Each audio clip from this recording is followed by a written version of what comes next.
بسم اللہ الرحمن الرحیم۔ السلام علیکم دوستو، آج کی اس ویڈیو میں ہم جان پائیں گے کہ عالم برزخ کیا ہے اور روح عالم برزخ میں کیسے رہتی ہے۔ بلکہ عالم برزخ کے حوالے سے ایک یہودی عورت کا واقعہ بھی آپ کو بتائیں گے کہ جب ایک یہودی عورت نے سیدہ عائشہ صدیقہ رضی اللہ تعالیٰ عنہا کو عالم برزخ کے بارے میں بتایا تو حضرت عائشہ رضی اللہ تعالیٰ عنہا نے عالم برزخ کا انکار کیوں کیا تھا۔ ویڈیو میں آپ یہ بھی جان پائیں گے کہ انسان کے مرنے کے بعد کیا ہوتا ہے، یعنی عالم برزخ کی زندگی کیسی ہے، یہاں پر لوگ کیسے رہتے ہیں، لوگ یہاں پر کیا کھاتے پیتے ہیں، اور ہاں یہ بھی آپ کو بتائیں گے کہ انسان جب مر جاتا ہے تو عالم برزخ میں دنیاوی باتوں کو کیسے یاد کرتا ہے۔ دوستو، عالم برزخ کے بارے میں روایت میں اس طرح بتایا گیا ہے کہ عالم کہتے ہیں دنیا کو، اور ہمارے لیے یہ 4 عالم ہے، یعنی 4 دنیا ہے: عالم ارواح، عالم دنیا، عالم برزخ، عالم آخرت۔ جی ہاں، یہ حقیقت میں 4 عالم ہے اور ہر عالم کے احکام الگ الگ ہے اور ہر انسان کو ان سب سے گزرنا ہے۔ لیکن یہ الگ بات ہے کہ ہر ایک جگہ پر رہنے کا وقت الگ الگ ہوتا ہے۔ اللہ پاک نے انسانوں کے ایک دنیا سے دوسری دنیا میں جانے کے لیے الگ الگ وجوہات پیدا کیے ہیں، جیسے کہ عالم ارواح یعنی روحوں کی دنیا سے اس دنیا میں آنے تک کا ذریعہ ماں باپ ہے، اور اس دنیا سے عالم برزخ کی دنیا تک جانے کا ذریعہ موت ہے، اور عالم برزخ سے عالم آخرت تک جانے کا ذریعہ سور ہے جو حضرت اسرافیل علیہ السلام پھونکیں گے۔ لیکن آج کا ہمارا ٹاپک صرف عالم برزخ ہے۔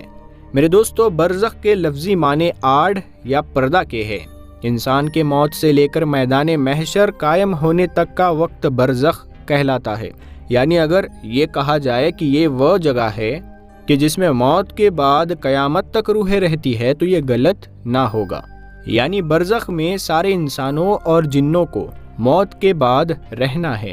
اور یہ عالم برزخ ہماری دنیا سے بہت بڑا ہے۔ یعنی برزخی زندگی دنیاوی زندگی سے بہت بڑی ہے، لیکن وہ بھی ایک دن ختم ہو جائے گی۔ اللہ پاک سورہ مومنون میں فرماتا ہے،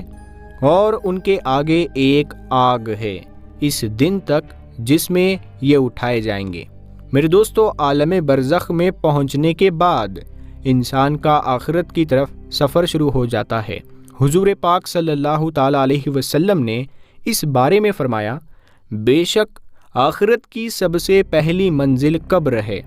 اگر قبر میں انسان کامیاب ہو گیا تو آگے کا راستہ بھی آسان ہو جائے گا، اور اگر اس میں کامیاب نہ ہو سکا تو آگے کا راستہ بہت کٹھن ہوگا۔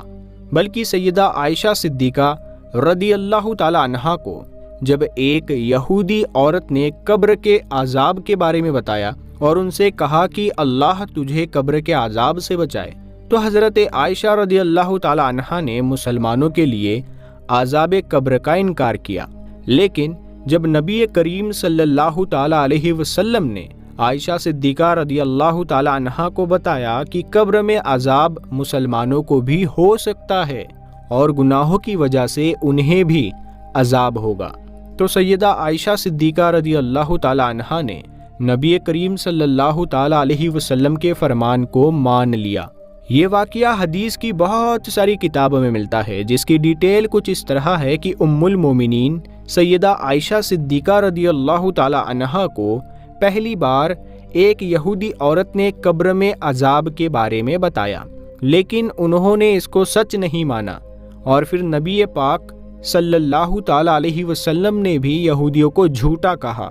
بعد میں آپ صلی اللہ تعالیٰ علیہ وسلم پر وحی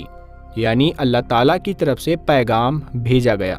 اور آپ صلی اللہ تعالیٰ علیہ وسلم کو قبر کے عذاب کے بارے میں بتایا گیا۔ اسی دن سورج کو گرہن لگ گیا،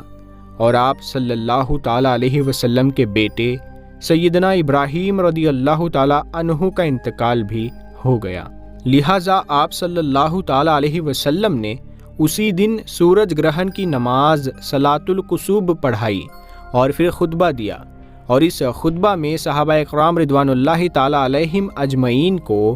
عذاب قبر کے بارے میں پوری جانکاری دی۔ پھر نبی پاک صلی اللہ تعالیٰ علیہ وسلم ہر نماز کے بعد ہمیشہ قبر کے عذاب سے بچنے کی دعا کرتے اور صحابہ اکرام کو بھی اس کی دعا سکھائی اور انہیں حکم دیا کہ وہ بھی ہر نماز کے آخر میں قبر کے عذاب سے بچنے کی دعا کیا کرے۔ بلکہ معراج کا واقعہ نبی صلی اللہ تعالیٰ علیہ وسلم کی زندگی میں پیش آ چکا تھا اور معراج میں آپ صلی اللہ تعالیٰ علیہ وسلم کو نافرمان انسانوں کو عذاب دیے جانے کے کچھ منظر دکھائے گئے تھے۔ نبی صلی اللہ تعالیٰ علیہ وسلم عذاب جہنم اور عذاب قبر دونوں سے پناہ مانگا کرتے تھے، اور اسی طرح آپ صلی اللہ تعالیٰ علیہ وسلم نے واضح فرما دیا کہ عذاب جہنم اور عذاب قبر دونوں الگ الگ حقیقتیں ہیں۔ بلکہ حضور صلی اللہ تعالیٰ علیہ وسلم نے فرمایا کہ جب انسان کا انتقال ہو جاتا ہے تو اس پر صبح و شام اس کا ٹھکانہ دکھایا جاتا ہے۔ اگر وہ جنتی ہے تو جنت والوں کی جگہ، اور اگر جہنمی ہے تو جہنم والوں کی جگہ اس کو دکھائی جاتی ہے۔ پھر کہا جاتا ہے کہ یہ تیرا ٹھکانہ ہے، یہاں تک کہ اللہ تجھ کو قیامت کے دن اٹھائے گا۔ پیارے دوستو، جب روح عالم برزخ میں پہنچتی ہے تو اس میں بھی دو جگہ ہے۔ ایک کا نام علیین ہے جس میں نیک روحوں کو رکھا جاتا ہے، اور دوسری جگہ کا نام سجین ہے جس میں بدکار، گنہگار اور کافر روحوں کو رکھا جاتا ہے۔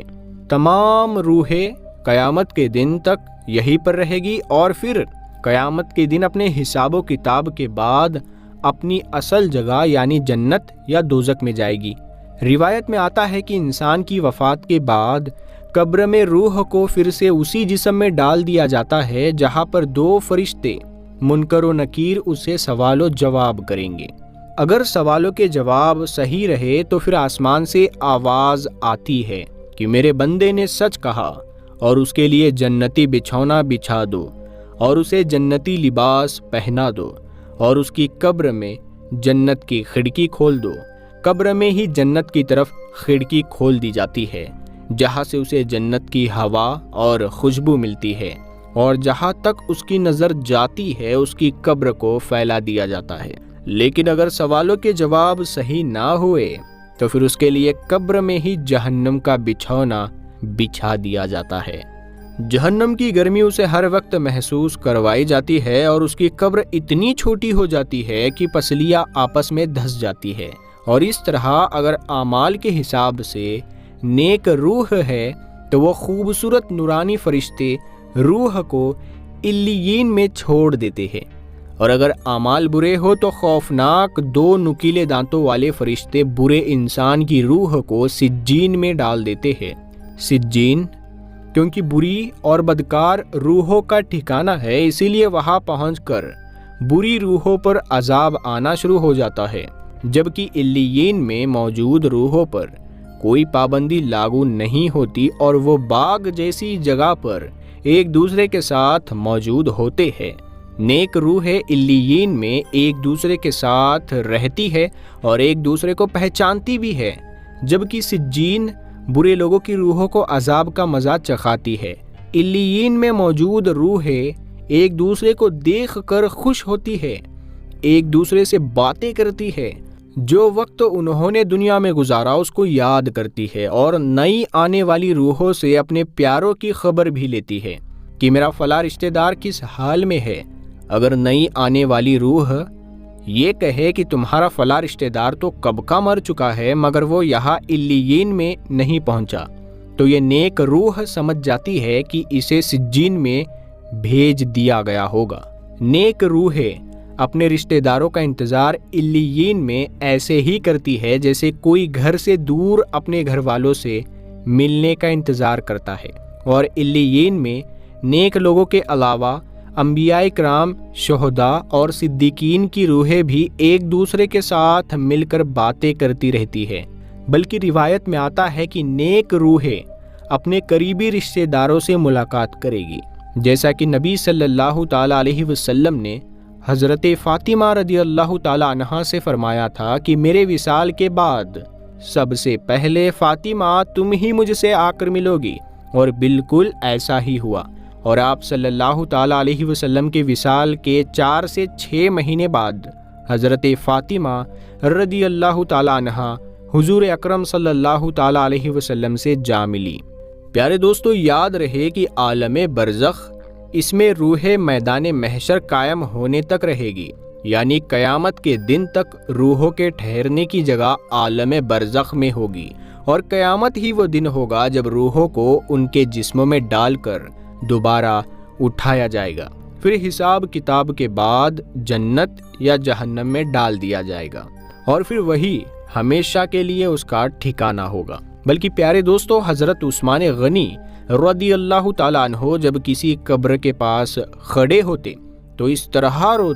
طرح روتے کہ داڑھی مبارک بھیگ جاتی تھی۔ تو ان سے کسی نے سوال کیا کہ آپ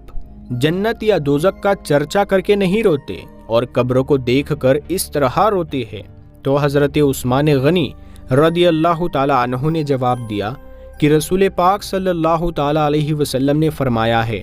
بے شک قبر آخرت کی منزلوں میں سے پہلی منزل ہے، سو اگر اس میں کامیاب ہوا تو اس کے بعد کی منزلیں اس سے زیادہ آسان ہے، اور اگر اس میں کامیاب نہ ہوا تو اس کے بعد کی منزلیں اس سے زیادہ سخت ہے۔ حضرت عثمان غنی رضی اللہ تعالیٰ عنہ فرماتے ہیں کہ اللہ کے رسول صلی اللہ تعالیٰ علیہ وسلم نے ارشاد فرمایا، میں نے کبھی کوئی منظر قبر کے عذاب سے زیادہ سخت نہیں دیکھا، بلکہ حضرت ابن عباس رضی اللہ تعالیٰ عنہ سے مروی ہے کہ حضور اکرم صلی اللہ تعالیٰ علیہ وسلم مدینہ یا مکہ کے کسی باغ سے گزرے، اتنے میں دو انسانوں کی آواز سنی جن کو قبر میں عذاب دیا جا رہا تھا۔ نبی کریم صلی اللہ تعالیٰ علیہ وسلم نے ارشاد فرمایا، ان دونوں کو عذاب ہو رہا ہے، اور کسی بڑے کام کی وجہ سے عذاب نہیں ہو رہا، بلکہ ایسی معمولی باتوں پر جن سے یہ بچ سکتے تھے۔ پھر آپ نے فرمایا، ان دونوں میں سے ایک پیشاب کے چھینٹے سے نہیں بچتا تھا اور دوسرا چگلی کرتا پھرتا تھا۔ پھر آپ صلی اللہ تعالیٰ علیہ وسلم نے ایک ٹہنی منگوائی، پھر اس کے دو ٹکڑے کیے، پھر ایک ایک ٹکڑا دونوں قبروں پر رکھ دیا۔ صحابہ کرام نے عرض کیا، یا رسول اللہ صلی اللہ تعالیٰ علیہ وسلم، آپ نے ایسا کیوں کیا؟